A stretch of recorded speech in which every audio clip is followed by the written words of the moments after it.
going to be an awesome TVP. I'm really looking forward to see Show play against Protoss. Certainly after his recent victory at IESF, where he managed to take down Grubby 3-0. So yeah, that's going to be fun. But for now, let's focus on co-MVP versus Imba Strelok. Ben, while you're going to talk, I'm going to actually fit in the scoreboard as well. So that means that people can see that Strelok is actually leading this series 1-0. Yeah, rock and roll. So Strelok has opted for a Hellion opening here on dual site. It looks like Dongringu is just going to be playing Zerglings for at least the time being. He's got no Roach Warren down. Also has no Spinecrawler down, so there's quite possibly a little bit of a window where these Hellions could do some decent damage. We'll see if Strelok opts to make more than just 2 or 4, if he commits heavily to Hellions. There's a lot of there's a lot of variation in these Hellion openings in terms of how many Hellions you actually build. A little bit of a supply block for Strelok here. His depot going up not quite on time.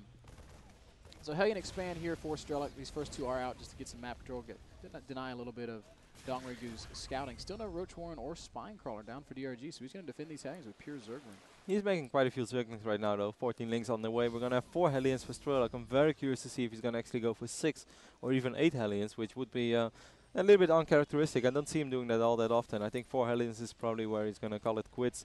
And it kind of seems like then once again, before this Hellion arrest really arrives, we've been watching Strelok quite a bit, and he's such an amazing player. But how many more times is he going to unsiege all of his tanks at once? I always worry when I watch him play because that seems to be the big mistake. Bit of a Zergling run by here. And Strelok's natural, and Strelok actually not lifting the depots there, so this is literally the most annoying thing in the world for a Terran player. Yeah, this is actually quite a big mistake right now by Strelok. He's going to use all of these SCVs to take down these links, but these links are killing a ton of SCVs before those Hellions pop out. 9 SCVs fell down right there for Strelok just for the simple fact that he did not raise those supply depots. And that's, I mean, that's what Todd would call a bad mistake, man. Yeah, especially coming right as we were praising him for being a really good player. So Hellions leave again, and Dongringu are going to run another group of Lings in. Depots are still down. Strelok, please don't do this to us again. Well, he's going to lose 2 mules for sure at least, and obviously that's quite a big loss as well. Dongringu is probably going to be very pleased with that, even more pleased than he would have been if he killed 3 or 4 SCVs, because taking down 2 mules in this stage of the game, when you know that you just killed 9 SCVs as well, that is quite massive, man. Yeah, and DRG is moving into that just patented DRG style fast layer, quick 4 gas. We're going to be seeing some mutas very, very shortly. That layer is about 90% complete, so that Spire's going to go down, and he's going to be mining so much gas. Yeah, I must say, man, even for me as a non-Zerg or Terran player, I find this a very, very entertaining style to watch. He's skipping the Banelings, even though he just did throw down the Baneling nest right now, but he's probably going to still build the Spire as soon as possible. And I really like it. Like, you get these tense situations where Strelok could potentially push and do a lot of damage. Meanwhile, we have a little bit of lag, as it seems. That's not good. A lot of bit of lag, it looks like, as we have the waiting for server box popping up.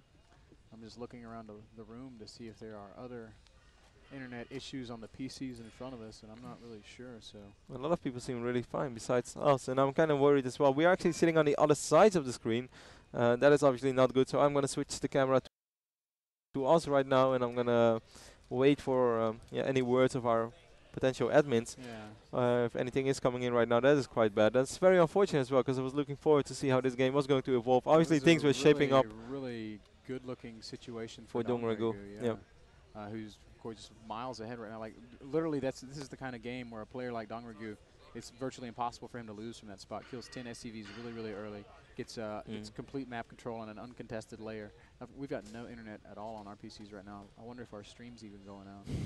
I have absolutely no idea either. So I guess we are just going to play a small bumper, guys, and then we'll be right back as soon as we know what's really going on. We are still in the game. Let's hope for a miracle. Do you believe in miracles, Ben? Do you think we can somehow possibly jump back into this game?